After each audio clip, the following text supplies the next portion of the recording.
Morning everyone, তৃপ্তিস ক্রিয়েশনের নতুন একটা video তোমাদেরকে অনেক অনেক স্বাগত জানিয়ে ভিডিওটা শুরু করছি। এখন বাজে সকাল 9টা আর এখন থেকেই আমার ভিডিওটা স্টার্ট করছি।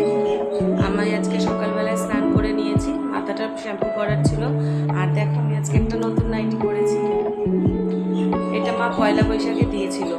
তো পয়লা বৈশাখে তো সেটা পরা হয়নি, তো আজকেই মাথাটা শ্যাম্পু করলাম, তাই ভাবলাম আজকেই পরি। আজকে অক্ষয় তৃতীয়া।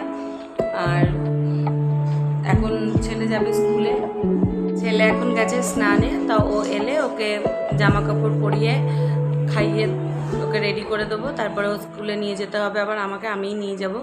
আর দেখো এখানে বিছনা এখনও গোছানো হয়নি, শুধু ঘর ঝাড় দিয়ে ঘর মুছে জামা কাপড় কেচে স্নানটা করে উঠে এসেছি। এরপরে ছেলেকে স্কুল দিয়ে এসে আরও বাদবাকি সব কাজগুলো সারবো। তো চলো সঙ্গে থাকো, টাটা।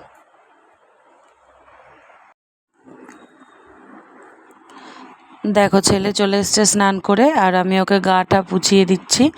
আসলে ও নিজে নিজেই করে যতটা পারে, তবে সবটা তো ভালো করে পারে না, তাই আমি করে দিই একটু আধটু। আর এখন ওকে রেডি করে নিচ্ছি।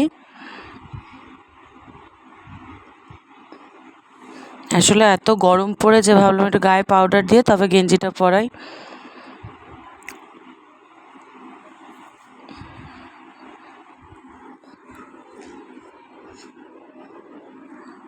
দেখো ক্যামেরা দেখে কেমন করছে। এগুলো কিন্তু সব ও নিজেই পড়তে পারে,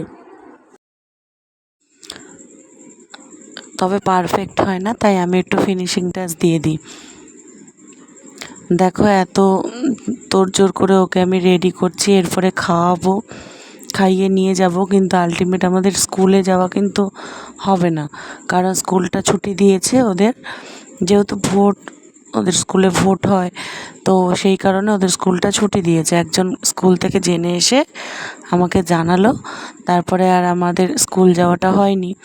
তো স্কুল যাওয়া হয়নি বলে আবার আমার মা বললো তাহলে চল আমার দিদার বাড়ি থেকে ঘুরে আসি। তো আমরা সেখানেই গেছিলাম। এখন দেখো আমরা বেরোবো, কিন্তু আমাদের আলটিমেট যাওয়া হবে না।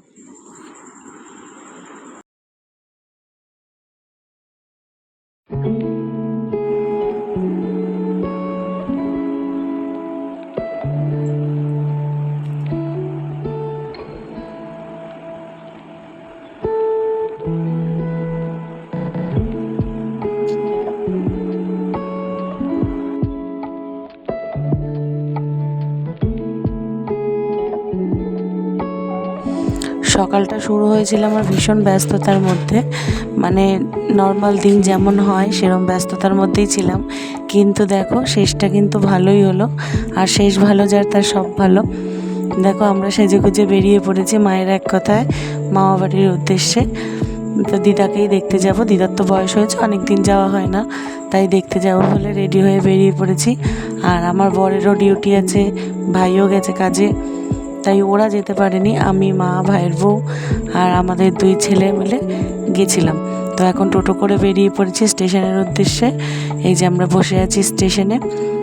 আমার মামা বাড়ি হচ্ছে রানাঘাটে, তো সেখানেই যাব। একদিনই চলে এসেছি, মানে ছিলাম 2-3 ঘন্টা মতন সেখানে, তারপরে আবার চলে এসেছি। তো আমাদের আজ সেদিনকে ভীষণই কষ্ট হয়েছিল। তো দেখো স্টেশনে বসেছিলাম, আমরা ট্রেনের অপেক্ষা করছিলাম।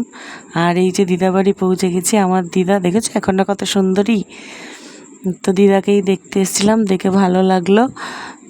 তো আজকের মতো এ পর্যন্তই, আবার দেখা হবে নতুন ভিডিওর সাথে। ততক্ষণ পর্যন্ত সুস্থ থেকো আর আমার পাশে থেকো। টাটা।